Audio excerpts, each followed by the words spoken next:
Nagsimula akong mangarap nung ako ay 10 gulang. Ang pagiging makulit at pasaway sa aking magulang ay hindi naging hadlang upang hindi ko maabot ang pangarap ko noon. Alam ko din masasagot at bawat hakbang ng paa ay kailangan kong habulin. At kahit na madapa, ang takbo ko ay matulin upang di nila makita ang tangi kong kahinaan na nagmumula sa puso. Kahit na muspos pa lamang ay hindi nagpadaig, kahit na inaapi. Patuloy lang ang aking buhay kahit na walang silbi. Ang hindi nila alam, ito na ang simula ng pagbabago sa pagkatao. Kahit na ako'y dukha ay pinilit abutin at nagpatangay sa agos sa naglalakihang alon habang kamay ko nakagapos. At hindi ako sumuko at patuloy na lumaban sa pangarap ko noon, hindi hadlang ang kahirapan. Salamat Panginoon sa inyong ibinigay sa talento kong ito at kayo'y naging gabay. Salamat sa aking magulang na sa aking nagtataga, sa aking mga kaibigan na hindi nawawala. Salamat mga kapatid sa inyong pag-uunawa, sa mga sumusuporta at sa aking naniniwala. At hindi ko hahayaan na ito ay mawala,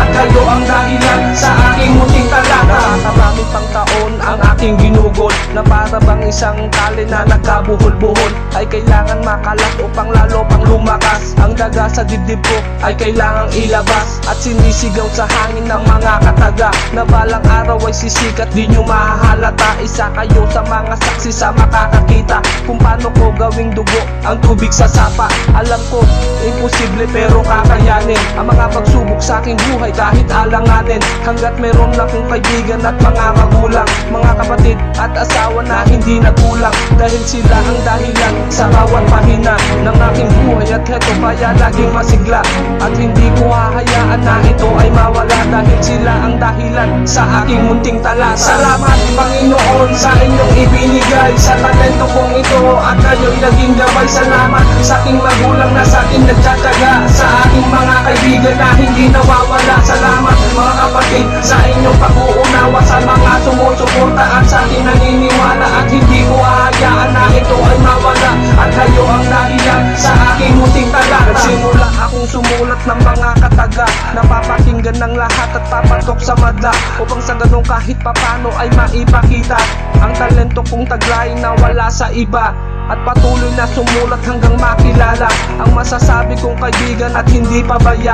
Naging sandalan na takbuhan ng mga problema, naging tulay kung bakit si Viper o Blacks kilala. Tulad ko din na nagsimula sila sa wala at nangarap ng matayog kahit na may kaba, at hindi sumuko kahit ang tingin ng iba ay nagsasayang ng oras at walang mapapala. Heto ako na nagsasabing walang himala.